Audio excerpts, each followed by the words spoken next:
நேரத்தை பயன்படுத்தி அதுக்காக நன்றி. எத்தனையோ வருஷமா கேட்டா கூட ஒவ்வொரு நாளும் போல இருக்கு பேசுறேன் ஆசைப்படியும் மன்னிப்பு பேசுறேன் சண்முகி ஆசைப்படியும் நல்லா பேசினாங்க. கட்டத்துல வளரும் அதோட நல்ல சண்டைக்கு கூட அவங்க இது பண்ணி பேசினாங்க.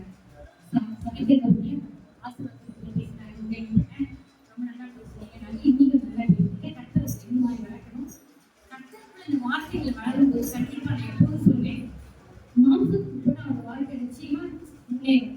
நான் பார்த்தேன்னா சந்தோஷ் கவிதாக தான் சார் சொல்றேன். வீட்டுக்கு வரும்போது அவங்க பிரேயர்லாம் வராம இருந்தாங்க. ஆனா வந்த உடனே பார்த்தா பாட்டெல்லாம் அவங்க செலக்ட் பண்றா, பாட்டு பாடுறா, எல்லாமே அதே மாதிரி அவங்க ரெண்டு பேருமே படிப்புல கூட முன்னே நல்ல முன்னேறிட்டாங்க. அவங்க அப்பா அம்மாங்களாவது அவங்க அட்வைஸ் பண்ற மாதிரி ஜெபிக்கிறதுக்காக அப்படியே மாறிட்டாங்க. அதனால இந்த வார்த்தையின் மூலமாக நம்ம பலப்படுவோம். நல்ல சான்ஸ் வந்து ஜபா வந்து பலப்படுறாங்க. இது வந்து எல்லா இடத்துலையும் கிடைக்காதுன்னா அதை பயன்படுத்தி கொடுங்க. பெரிய சர்ச்சுக்கெல்லாம் போனா பெரிய ஊழியக்காரங்களாம் வந்து பேசுவாங்க. நல்லா பேசுறவங்களே திரும்பி பேச வைப்பாங்க. அதனால அதுல வளர்ச்சி இருக்காது.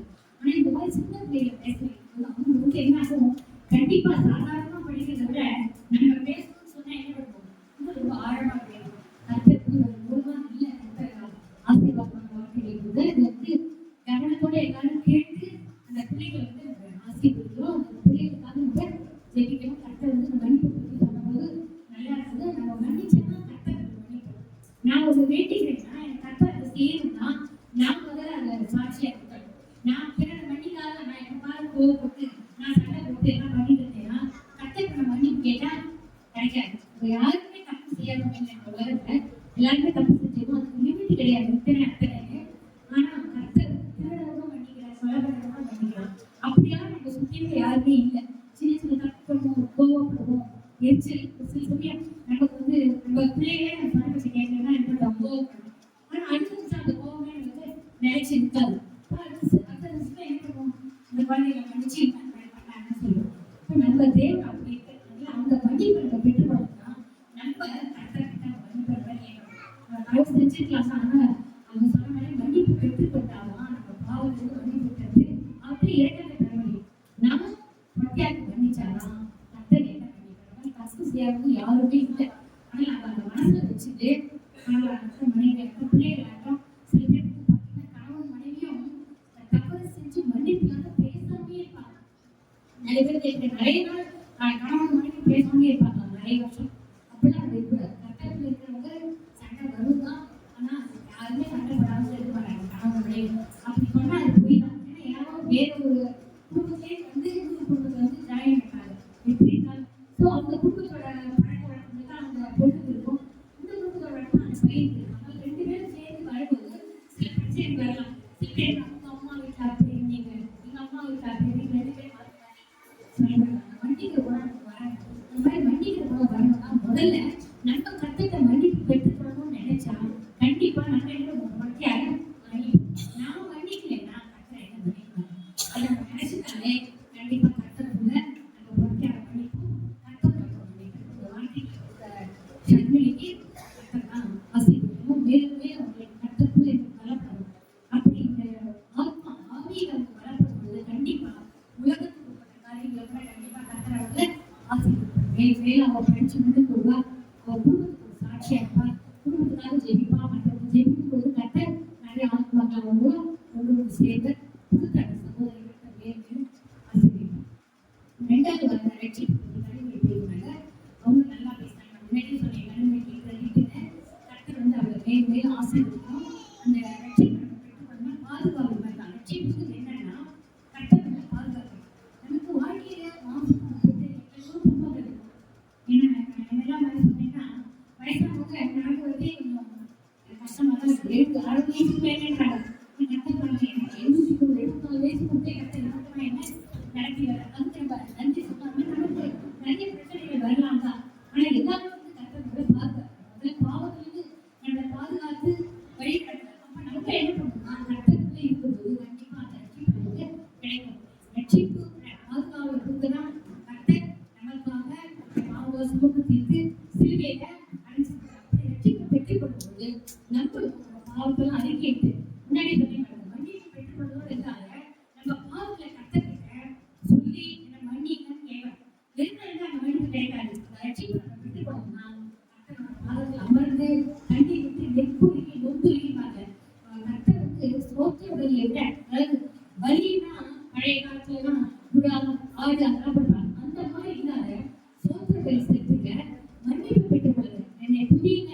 அந்த அதுதான் நம்ம வாயில இருக்கிற புதியனுக்கும் நம்ம பண்ற ஸ்தோத்திரமும் தான் இங்கே ரட்சிப்பதற்கு பெற்றுக்கொள்ளலாம். ரட்சிப்பு பெற்றுக்கொள்வதற்காக நம்ம எப்பவுமே நம்ம கத்தரை நோக்கி கூப்பிடும்போது அந்த ரட்சிப்பை நம்ம பெரிய பாதுகாப்பு தரும். அந்த பேசுற சகோதரி கனிமொழி ஆசிரியர்கள் மேலும் வளர்ந்துட்டோம்.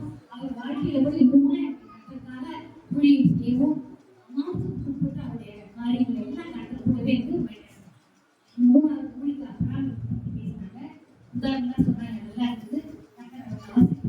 இந்த இடத்துல நான் உதாரணம் சொல்றேன். ஒரு முதியோர்களுக்கு வந்து அப்பாவை மாதிரி சொல்லி ஒரு பையன் விடுறாங்க.